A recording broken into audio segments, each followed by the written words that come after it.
TV में स्वागत आपका। मैं हूं योगेंद्र। आप देख रहे हैं उत्तराखंड का रण 2024 के आम चुनाव का।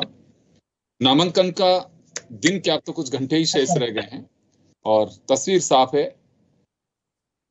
बीजेपी और कांग्रेस के बीच सीधा मुकाबला। यूकेडी ने 4 सीट पे ताल ठोकी है, 1 सीट पे समर्थन दिया है, लेकिन क्या रंग जमेगा ये देखने वाली बात होगी। तो हमारे साथ आज की चर्चा में मौजूद हैं शांति प्रसाद भट्ट साहब यूकेडी से, शांति प्रसाद भट्ट साहब भी कांग्रेस से हैं और सुनीता विद्यार्थी जी हमारे साथ भाजपा से जुड़ रही हैं। और नामांकन का जैसे मैं बता रहा था, अब से पहले जब चर्चा करते थे तो एक चीज सामने आती थी कि नामांकन का वक्त चला जा रहा है और अभी तक कांग्रेस ने 2 प्रत्याशी अपने तय नहीं किए हैं। वो प्रत्याशी भी तय हो गए हैं। यूकेडी ने भी अपने पत्ते पहले ही खोल दिए थे। एक जगह पे उन्होंने निर्दलीय प्रत्याशी को समर्थन किया है। तो चलिए हम चर्चा शुरू करेंगे और हमारे साथ में हमारे जो गेस्ट जुड़े हुए हैं। शांति प्रसाद जी, आपके यहाँ से लाइट की भी थोड़ी प्रॉब्लम आ रही है।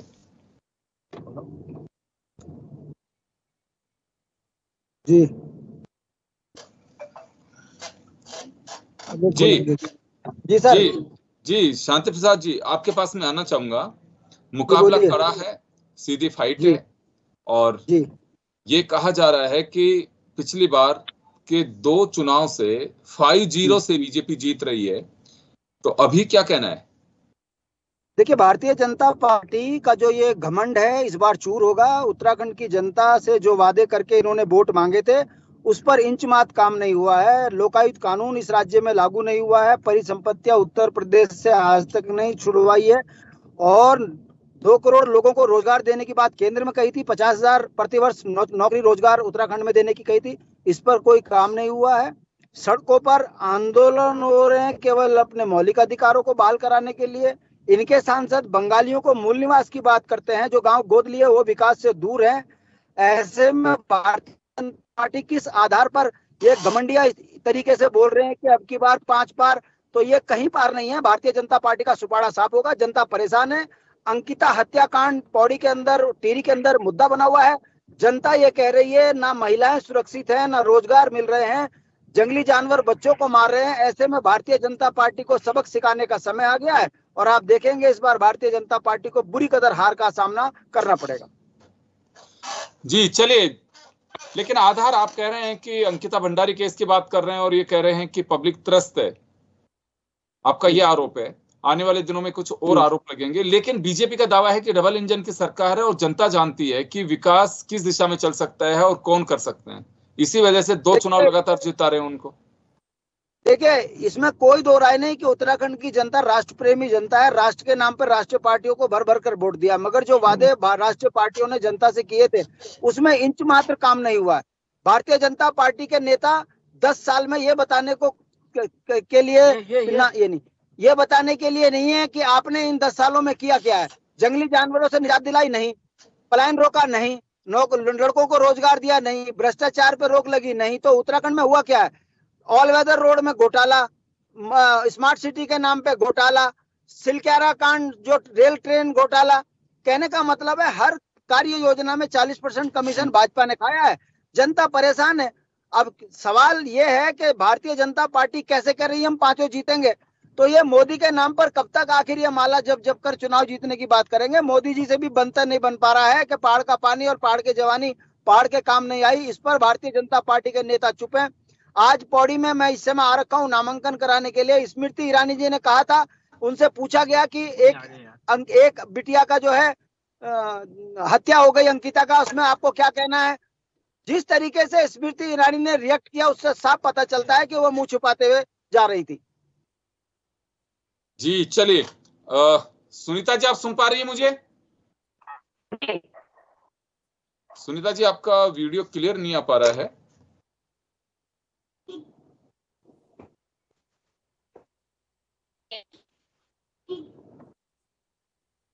सुनीता जी आप सुन पा रही हैं? सुन पा रही हैं तो अभी आपने सुना, आरोप लगाया है भट्ट साहब ने और उनका कहना है कि डबल इंजन की सरकार इस बार फेल होगी और सीटें जो हैं वो कांग्रेस के पाले में जाती दिखाई दे रही हैं। इनका कहना है कि जनता सब कुछ समझ गई है।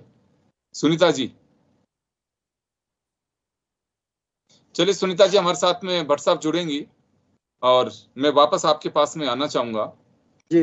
बात आधार होती है सर हर चुनाव की कि ये आधार मोदी साहब का हर जगह पे दावा है कि विकास के नाम पे मोदी की गारंटी है, मोदी अपने आप में ये गारंटी है।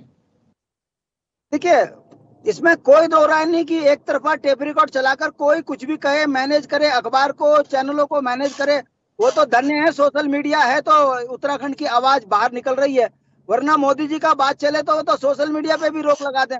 हम पूछना चाहते हैं आपके माध्यम से, कितने मजबूत प्रधानमंत्री हैं जो 10 साल में एक भी बार मीडिया के पास नहीं गए, और जब उनसे सवाल पूछा जाता है कि आप कहते हो हम महिलाओं का सम्मान करेंगे, महिला को सशक्तिकरण करेंगे, मगर जब हम पहलवानों की बात करते हैं तो मोदी जी छुप जाते हैं। जब हम उनसे ये बात कहते हैं कि उत्तराखंड में जो देवभूमि में शराब भूमि बना दी है, महिलाएं सुरक्षित नहीं है, तो ऐसे में मोदी जी जवाब देने को तैयार नहीं होते। तो मैं पूछना चाहता हूं कि मोदी जी किस मुंह से उत्तराखंड में महिलाओं के सशक्त करने की बात कर रहे हैं। कहने का मतलब है केवल एक तरफा टेप रिकॉर्ड चलाकर और चंद पूंजीपतियों के पैसों से उत्तराखंड की जनता की आंख में धूल झोंककर वोट बार बार नहीं पाए जा सकते। 10 साल कम नहीं होते, मगर इन 10 सालों में एक भी काम विकास का बताने को तैयार नहीं है। हाँ, जो भी केंद्र की योजनाएं है वो घोटालों की भेंट चढ़ गई, चाहे वो फिर वो उद्यान का मामला देख लीजिए, सिलक्यारा कांड देख लीजिए, ऑल वेदर देख लीजिए, स्मार्ट सिटी देख लीजिए। तो कहने का मतलब है ये की पार्टी है, झूठ जुमले इनके खून में है, इसीलिए आज उत्तराखंड से लेकर देश के अंदर जनता त्रस्त है। और वो सवाल और जवाब में एक ही चीज कह रहे हैं, मोदी जी ये बताएं कि उत्तराखंड में बेरोजगारी का ये आलम हुआ क्यों और उत्तराखंड से पलायन रुका क्यों नहीं। इस पर उनसे कोई जवाब नहीं बनता। जी चले, समय समय पे कांग्रेस के सवाल भी उठते रहेंगे, बीजेपी भी उनका जवाब देगी नहीं देगी, ये तो चलता रहेगा सिलसिला। लेकिन कोई टेक्निकल खामी की वजह से बीजेपी से हमारे साथ सुनीता जी जुड़ रही हैं, वो जुड़ नहीं पा रही हैं। लेकिन मैं ये बता देना चाहता हूं कि बीएसपी ने भी 5 प्रत्याशी एन वक्त पर, यानी कि नामांकन करने का वक्त जब महज 1 दिन बचा है, तब बीएसपी ने अपने पत्ते खोले हैं और 5 सीट पर अपने प्रत्याशी लड़ाने का तय किया है। किस पे असर आएगा, किसको नुकसान होगा, ये देखने वाली बात होगी। भट्ट साहब क्या लगता है आपको, बीएसपी 5 कैंडिडेट मैदान में उतारे हैं और लास्ट समय में उतारे हैं, तो किसको नुकसान किसको फायदा हो सकता है इससे? देखिए भारतीय जनता पार्टी, बीएसपी सीधा इधर बीएसपी का कोई जनाधार नहीं है उत्तराखंड में। बीएसपी केवल नाम मात्र के लिए भारतीय जनता पार्टी को लाभ देने के लिए यहाँ पर प्रत्याशी उतार रही है, क्योंकि बहन मायावती के ऊपर बहुत बड़ा दबाव है। यदि वो प्रत्याशी नहीं उतारते तो ईडी बीडी उनके पास भी लग जाती, इसलिए वो भारतीय जनता पार्टी की बी टीम की तरह काम कर रही है। और मैं दावे के साथ कह रहा हूँ, इसमें कुछ मुसलमानों को टिकट मिलेंगे, कुछ जो है दलितों को टिकट मिलेंगे, और फिर ये कहा जाएगा कि तुम मेरे को वोट दो, ये वोट कटेंगे, कांग्रेस बुरी कदर हारेगी और भारतीय जनता पार्टी आगे बढ़ते हुए दिखेगी। ये इनकी प्लानिंग है, मगर हमारा ये कहना है कि भारतीय जनता पार्टी के ट्रैप में मत आना, और उत्तराखंड को बचाने के लिए इस बार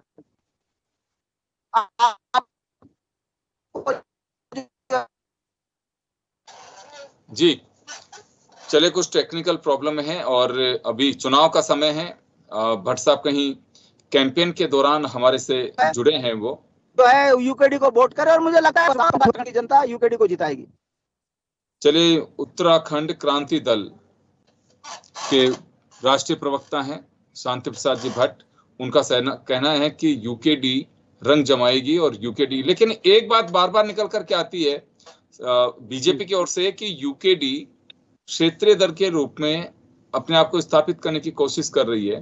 अगर संघर्ष की गाथा गाते हैं और जनता के बीच इतनी गहरी छाप है, तो आज तक सरकार नहीं बना पाए। कोई दो राय नहीं है कि उत्तराखंड क्रांति दल एकमात्र क्षेत्रीय शासन से निकला हुआ है, राज्य बनाने वाला दल है।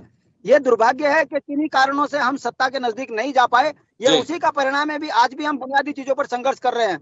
जिनको जनता ने वोट दिया है उन्होंने उत्तराखंडियत को खत्म किया है, जल जंगल जमीन बेचा, मूल निवास खत्म कर दिया, भू कानून खत्म कर दिया, रोजगार बेच दिए, संपदा बेच दी। कहने का मतलब है यदि यूकेडी सरकार में होती तो उत्तराखंड चौमुखी विकास से जुड़ता और उत्तराखंड का ये विकास होता। दुर्भाग्य है कि जिनको वोट दिया इन्होंने उत्तराखंड लूटा। यही कारण है कि आज भी उत्तराखंड उपेक्षित महसूस कर रहा है, पलायन रुक नहीं रहा है, जनसंख्या बाहर वालों की बढ़ रही है और ये उत्तराखंड के लिए बहुत बड़ा खतरा है। जनता समझ रही है कि धरती पुत्रों को अगर नहीं जिताया तो उसका खामियाजा उन्हीं के परिवारों को, उन्हीं के गांव को, उन्हीं के राज्य को, उन्हीं के जिलों को भुगतना पड़ रहा है। देखते हैं इस बार हमारे को जीत में क्या महत्व मिलता है। शांति प्रसाद जी, एक सवाल और है मेरा आपसे। भट्ट साहब, दूसरे भी कांग्रेस से भट्ट साहब जुड़ गए हैं। आपका निशाना केवल बीजेपी पे है या कांग्रेस पे भी है? मुकाबला आपका कांग्रेस से भी है? देखिए, कांग्रेस तो अपने आप में झगड़ों में बर्बाद हो चुकी है। कांग्रेस ने अपने कर्मों के कारण अपना वोटर खत्म किया है, अपना समर्थन खत्म किया है। कांग्रेस से क्या लड़ना, इनका कोई सत्ता तो है नहीं। पर हमारा इतना कहना है कि एक विपक्ष होना चाहिए, कांग्रेस भी मजबूत रहनी चाहिए। एक छत्र राज किसी की भी सत्ता के लिए घातक होता है, जो भारतीय जनता पार्टी के शासनकाल में देश से लेकर राज्य की जनता भुगत रही है। यदि ये इनको अल्पमत मिला होता तो ये नौकरियां न बेचते, संसाधन न बेचते। दुर्भाग्य है, जनता समझ रही है। आने वाले टाइम पर हमें लगता है कि भारतीय जनता पार्टी को इसका खामियाजा भुगतना पड़ेगा। चले भट्ट साहब, कांग्रेस आपके पास में आना चाहूंगा मैं जी। कांग्रेस अपने झगड़ों में उलझी हुई है, बीजेपी पर भ्रष्टाचार के आरोप लगा रही है यूकेडी। तो निशाना और देखें तो इनके निशाने पर दोनों हैं, लेकिन आपको भी लगता है कि यूकेडी और बीजेपी दोनों से ही आपका भी मुकाबला होगा? नमस्कार, आपके सारे व्यूवर्स को नमस्कार, पैनलिस्टों को सादर अभिवादन। अभी यूकेडी ने कहा कि कांग्रेस मजबूत होनी चाहिए, और आज पूरे देश में जितना प्रतिपक्ष है वो सारे लोग ये चाहते हैं कि देश में प्रतिपक्ष मजबूत हो। कांग्रेस में कोई झगड़े नहीं है। आज टिहरी लोकसभा क्षेत्र का नामांकन था। हमारे कद्दावर प्रत्याशी आदरणीय ज्योति सिंह बुंसोला जी ने अपना नामांकन किया। सारे हमारे कद्दावर नेता नामांकन में उपस्थित थे। कल हमारा पौड़ी और हरिद्वार में नामांकन है। आज भी सारे कार्यकर्ता हजारों की संख्या में लोग नामांकन में उत्साहित होकर आए हुए थे। आप देख रहे हैं जगह जगह कांग्रेस के पक्ष में भारी लहर है। टिहरी में जो भारतीय जनता पार्टी की प्रत्याशी है, उनके खिलाफ खुद स्वयं जो भारतीय जनता पार्टी के लोग हैं वो क्षुब्ध हैं, नाराज हैं कि क्यों एक ही प्रत्याशी को बार बार रिपीट किया जा रहा है, जो कभी क्षेत्र में नहीं आती हैं। और टिहरी के लोगों के अनेकों सवाल जनता के सामने है।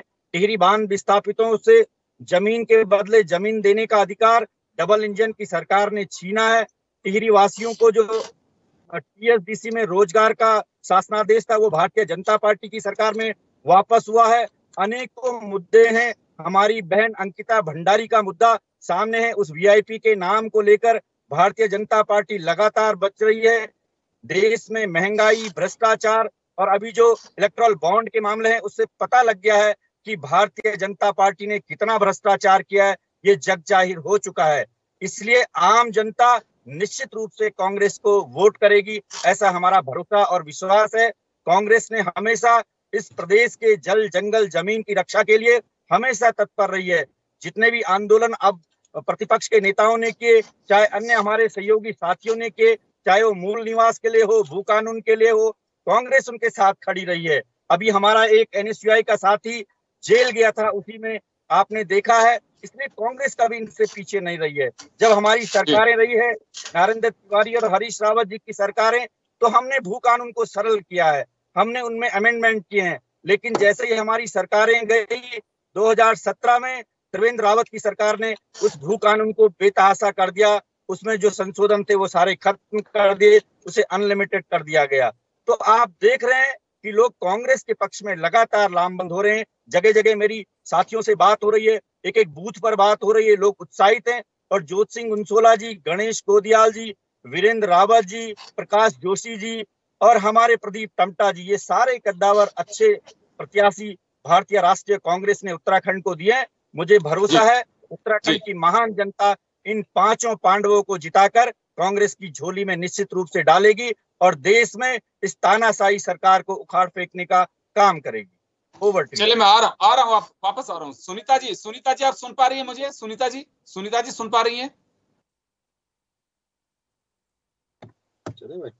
सुनीता जी, आप तक आवाज आ रही है मेरी?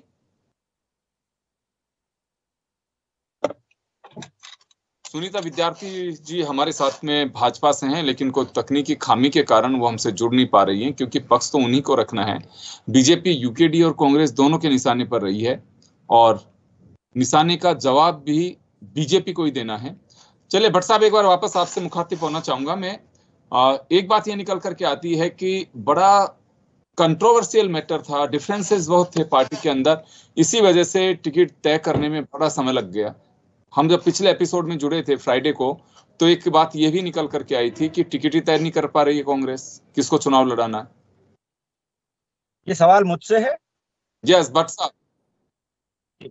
हाँ जी, चलिए भट्ट साहब मैं वापस आ रहा हूँ, भट्ट साहब वापस आ रहा हूँ, मैं सुनीता जी का जवाब भी सुन लेता हूँ और आपको एक बार मैं जोड़ता हूँ वापस। जी सुनीता जी, आप सुन पा रही हैं?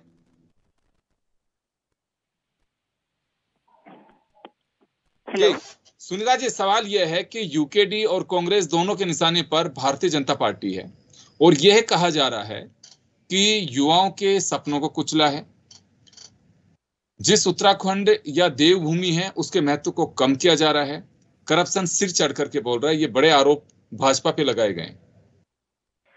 देखिए ऐसा है, जब से भारतीय जनता पार्टी ने, आपने देखा है कि पिछले पूरे 24 साल जो हमारे उत्तराखंड प्रदेश को मिले हैं, उसमें अगर आप देखेंगे तो भारतीय जनता पार्टी को जब जब मौका मिला, भारतीय जनता पार्टी ने बढ़ चढ़कर प्रत्येक वर्ग का जो है उत्थान किया।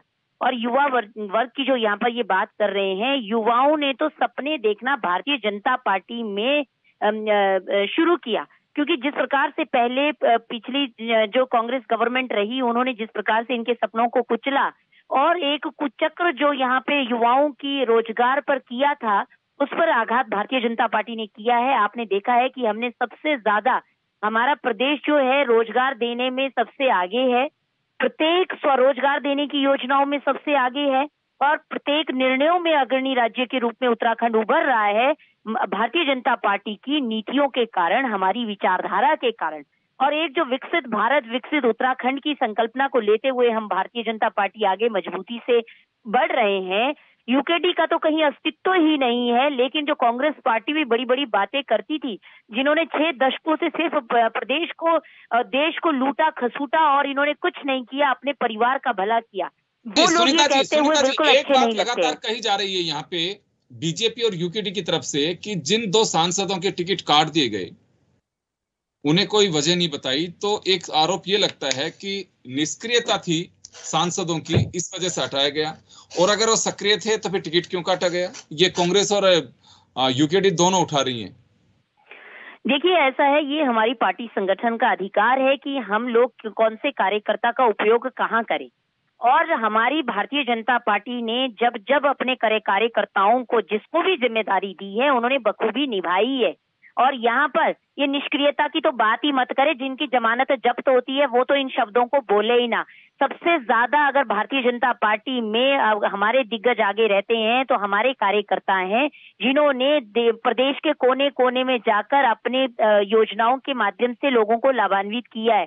कांग्रेस पार्टी तो चुनाव के टाइम पे आती है और उस टाइम पे भी सिर्फ अपने परिवार का पिटारा लेकर आती है, बाकी इनको अपने कार्यकर्ताओं से तक से मतलब नहीं होता है। आप बताइए, कांग्रेस पार्टी में कितने टाइम बाद जो है प्रत्याशी घोषित किए और वो भी परिवारवाद के जो है वो नमूने खड़े कर दिए। अभी आप बताइए कि क्या इनकी कांग्रेस के पास कोई प्रत्याशी नहीं है? पहले तो इनको प्रत्याशी मिले ही नहीं, फिर जब इनके पास लास्ट मोमेंट में मिलते भी हैं तो बड़ा ताज्जुब होता है कि जो कार्यकर्ता सड़कों में झंडे डंडे उठाते हैं उनको ये दरकिनार कर देते हैं। यही एक वजह है योगेंद्र जी कि यहाँ पे कांग्रेस को छोड़ कर लोग जा रहे हैं। और दूसरी बात, सुनीता जी कुछ पूछना चाह रहे हैं, सुनीता जी कुछ पूछना चाह रहे हैं आपसे, एक सवाल कर रहे हैं, आपके ही साथी हैं कांग्रेस से भट्ट साहब। जी भट्ट साहब, आप कुछ पूछना चाह रहे हैं?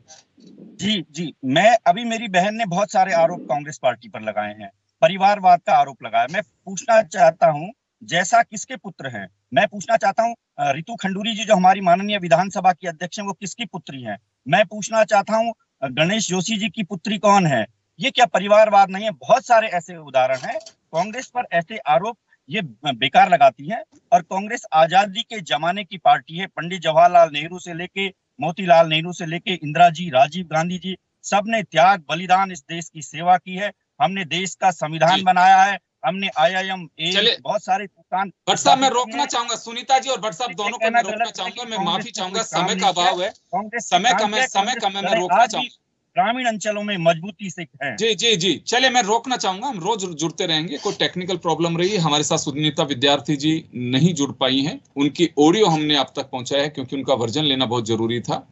6:30 बजे हम रोज आपको उत्तराखंड से जुड़ी सियासी हलचल पर इसी तरह से रूबरू कराते रहेंगे। आप सभी का बहुत बहुत शुक्रिया और हमारे विशेष रण में इतना ही, दीजिए इजाजत। नमस्कार। नमस्कार।